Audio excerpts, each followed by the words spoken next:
Hi everyone, it's your daily 10-minute business and finance news wrap for this Thursday, the 24th of November 2022. Later, another 6-month high for the Australian share market. But first, let's go to mobile, internet and phone providers, because the Telecommunications Industry Ombudsman says there has been an 8.6% fall in telco complaints in the September quarter, but more concerns about cybersecurity. For more, I spoke with Ombudsman Cynthia Gebert. Cynthia, how would you describe the level of complaints this quarter, and what do you think it's a sign of? Look, the level of complaints have continued to drop, and it's a sign of the industry really starting to get on top of customers' concerns and better meet their expectations, which is a great outcome. Mobile, though, is the most complained about service. Why? Mobile continues to drive complaints to our office, and it's become so fundamental or so essential to everything we do. We're using our mobile more and more for work, for telehealth, for multi-factor authentication. So customers have expectations that it's going to work for them. It's going to work when they want it to work, and they're going to be able to rely on it irrespective of where they are. Your report looks through a lot of data. There's a lot of information in there. So, looking through all of that, any concerns coming out of it?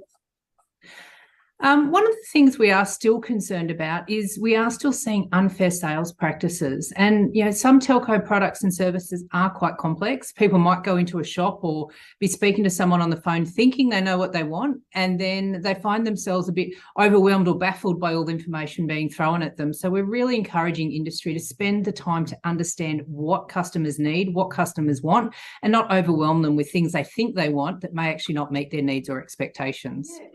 There was one particular telco that's been in the headlines of late. That's Optus. Has the Optus data breach been reflected in this result at all?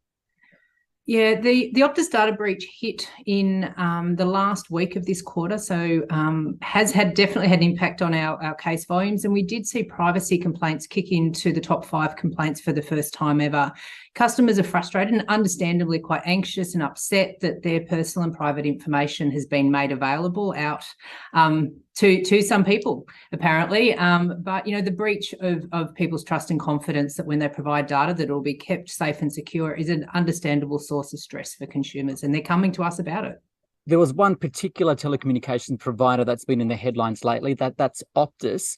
What's your role in cybersecurity and in particular resolving these cyber issues with Optus and customers? Yeah.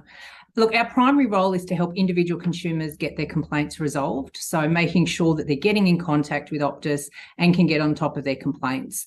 More broadly, though, if we see an opportunity for industry to lift their standards, double check that they're securely handling people's information, that they have trust, that consumers can have trust and confidence that their information is handled securely. So we're encouraging industry to check all their processes and systems, learn from the Optus issue, and actually try and prevent complaints happening in the first place. But if we do have complaints, we'll obviously look to try and reach a fair and reasonable outcome for each individual consumer and provide, if we are concerned, provide information to regulators to investigate further.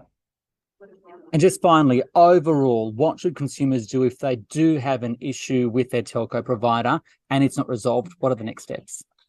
Yep, always, Ricardo, always raise it directly with your provider in first instance. But if you can't get it resolved, contact my office. Our website is tio.com.au. Our phone number, 1800 062058. We will then get you in contact with the complaints team, so try and get it resolved directly, but otherwise we'll investigate the complaint and try and come up with a fair and reasonable outcome for you. Cynthia Gebert there, the Telecommunications Industry Ombudsman.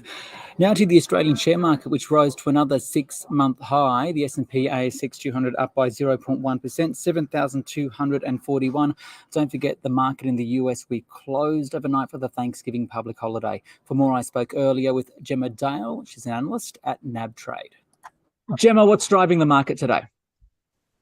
It's been relatively quiet on the market today. We know it's always a quiet trading week because there's Thanksgiving in the US, and so there's not quite the same amount of news driving things. We had relatively positive leads from Wall Street. Materials are up about 1%, so they're performing relatively strongly. Financials are flat. Energy's down a bit because the oil price is off, but it's not a huge amount of movement at the moment. It's all pretty quiet.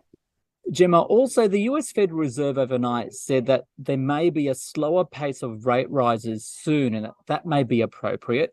The Bank of Korea today reverted to smaller rate rises, although yesterday the Reserve Bank of New Zealand went pretty hard, lifting by a record 75 basis points. So overall, is the tide shifting when it comes to interest rates? Well, what's the market really thinking? Look, there has been this desperate hope for a pivot for some time now. That sort of term entered the vernacular a few months ago, and there's been this desperate hope that there would be a pullback in the size of rate rises and where they would peak eventually. So there's this real hope that maybe we don't have to go as aggressively for as long as maybe was the fear a little bit earlier in the year. Now, it feels like a lot of that has been priced in already because the market didn't respond particularly enthusiastically. It wasn't like there was a dramatic turnaround when those minutes of the FOMC meeting were released. It was 75 basis points in New Zealand yesterday, and they've been very aggressive already. This is not exactly their first move.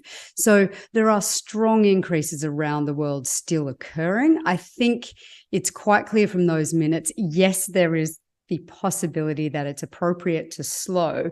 But the minutes also pointed out that many of the members had been quite shocked, frankly, by how persistent inflation was and how much it has stayed high. So it's good news, but investors are still hopeful rather than confident, if that makes sense. And they're still pricing in a 50 basis point increase at the next meeting.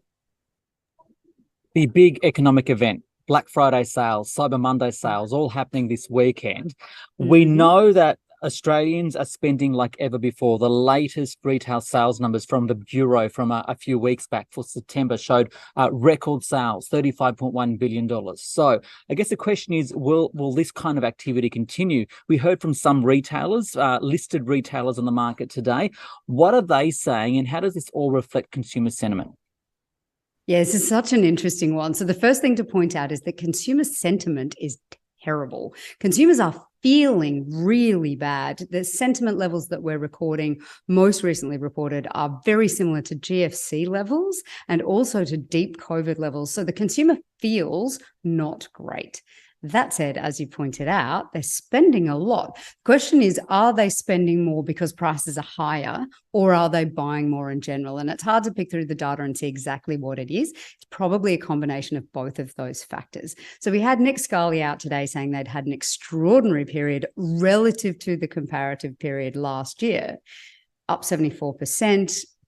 That's sales revenue, but you have to remember that the comparative period last year was effectively locked down for half the country.